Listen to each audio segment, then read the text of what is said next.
नमस्ते दोस्तों, स्वागत है मेरे चैनल में। मेरे चैनल को सब्सक्राइब और मेरी वीडियो को लाइक ज़रूर कर दीजिएगा। आप लोग कैसे हैं कमेंट में ये बताने के लिए हर हर महादेव ज़रूर लिखें। तो क्या आप लोग परेशान हैं, आपके काम नहीं बनते हैं, आप जो भी कुछ करते हैं आपके काम बिगड़ जाते हैं, या आपका शादी विवाह हुआ है तो आप दोनों पति पत्नी के बीच लड़ाई झगड़े होते हैं, तो मैं आपको ऐसा उपाय बताने जा रही हूँ जिससे आपको किसी भी प्रकार की कोई भी परेशानी हो तो वो आपकी दूर हो जाएगी। क्योंकि देखिए, हमारे लिए परेशानी उत्पन्न होती है हमारे इष्ट देव से या हमारी कुलदेवी होते हैं उनसे। आप लोगों को पता ही होगा कि कुलदेवी की पूजा करना कितना ज़रूरी होता है, और अपने इष्ट का भी। अगर आप इष्ट देव का पूजा करते हो और अपनी कुलदेवी का पूजा नहीं करते हो तो आपको बहुत सारी परेशानी हो सकती है। कुलदेवी ही हमारे घर की देवी होती हैं। जब हम होते हैं या हमारे बच्चे पैदा होते हैं तो हमारी कुलदेवी ही हमारा रास्ता निकालती हैं और हमारा भविष्य वो खुद लिखती हैं कि हमारे साथ क्या क्या घटित होगा। क्योंकि जो भी आपके पितृ होते हैं तो उन सब को लेके वो आपका भविष्य निर्धारित करती हैं।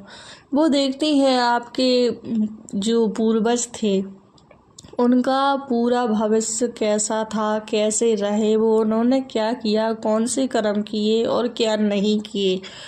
हो सकता है उन्होंने अपने मतलब माता पिता की सेवा ना की हो तो आप लोगों को पितृदोष भी लग सकता है। हम सोचते हैं कि हमारी कुंडली में इतनी परेशानियां क्यों आ जाती हैं।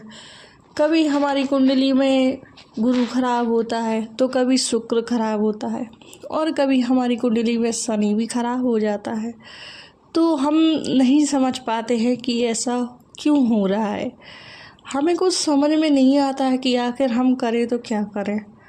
लेकिन एक बात तो क्लियर है कि जो भी हमारा भविष्य है वो हमारी कुलदेवी कुलदेवता ही तय करते हैं। ये सब तो नाम मात्र है कि हमारी कुंडली में ये लिखा हुआ है। हालांकि हमें जानकारी मिल जाती है कि हमारी कुंडली के हिसाब से हमें क्या करना चाहिए। हमारी कुंडली में इष्ट देव भी होते हैं तो हम उनकी पूजा करते हैं अपनी कुंडली के हिसाब से।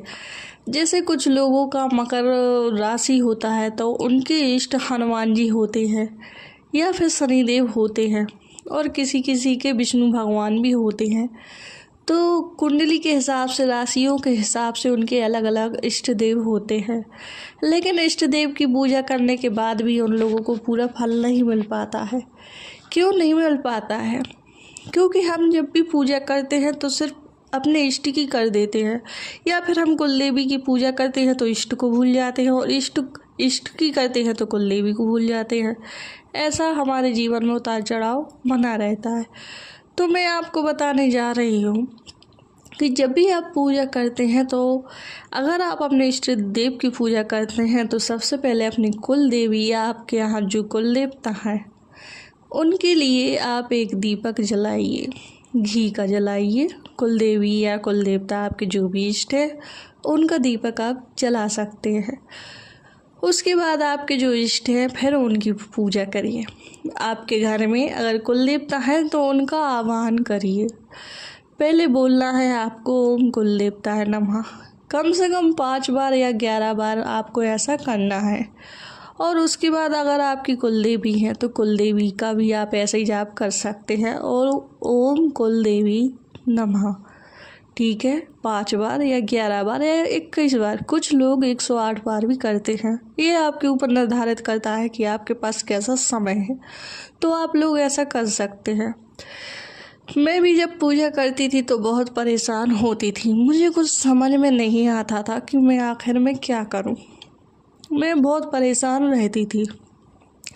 लेकिन मुझे पता नहीं, कहीं पर किसी का देखा सुना हुआ था कि आप जो परेशान होते हैं, आपके कुलदेवी या कुलदेवता से परेशान हो जाते हैं, तो फिर मैंने इस चीज़ पे रिसर्च करना शुरू करी।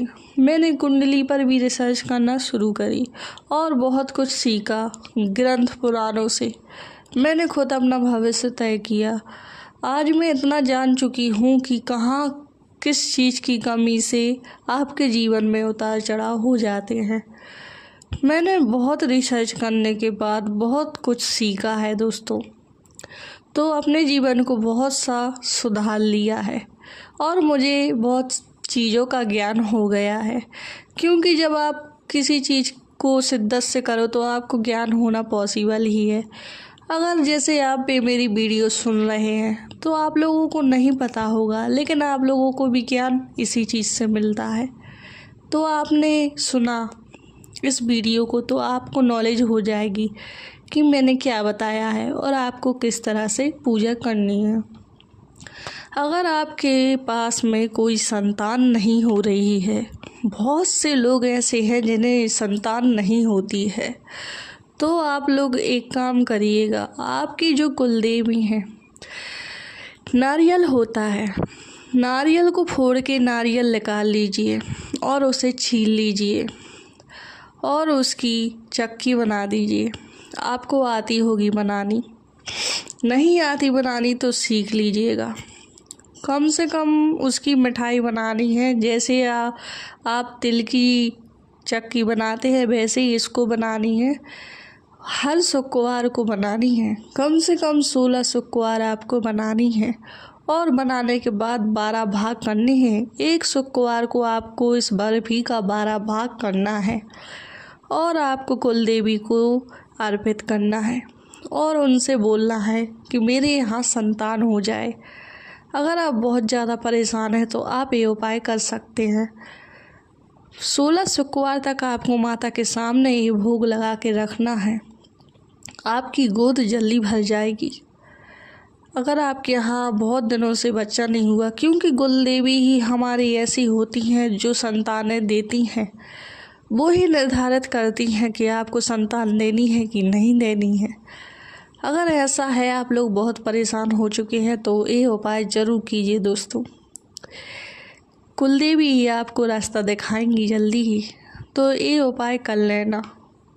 और दूसरा उपाय ये है, जैसे आपको बहुत सारे शत्रु परेशान करते हैं, आप शत्रुओं से घिर चुके हैं, तो अपनी कुलदेवी को शनिवार के दिन नीला फूल अर्पित ज़रूर करें।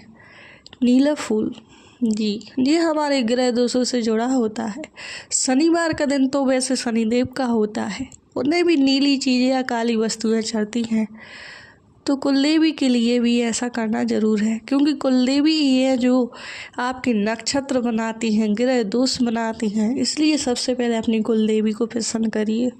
हो सकता है आप बहुत दिनों से परेशान हो चुके हो, यहाँ वहाँ भटक कर आपको रास्ता ना मिल रहा हो, लेकिन मेरे कहने पर अगर आपका उन पर विश्वास हो और आप नहीं जानते कि आपकी कुलदेवी कौन है, तो बस आप उनके नाम से, हे मेरी मैया, हे मेरे घर की कुलदेवी, मुझे नहीं पता आप मेरी कौन सी देवी हैं, बस मैं आपके नाम का दीपक जला रहा हूँ या जला रही हूँ, मुझ पर अपनी कृपा बनाए रखना माता रानी।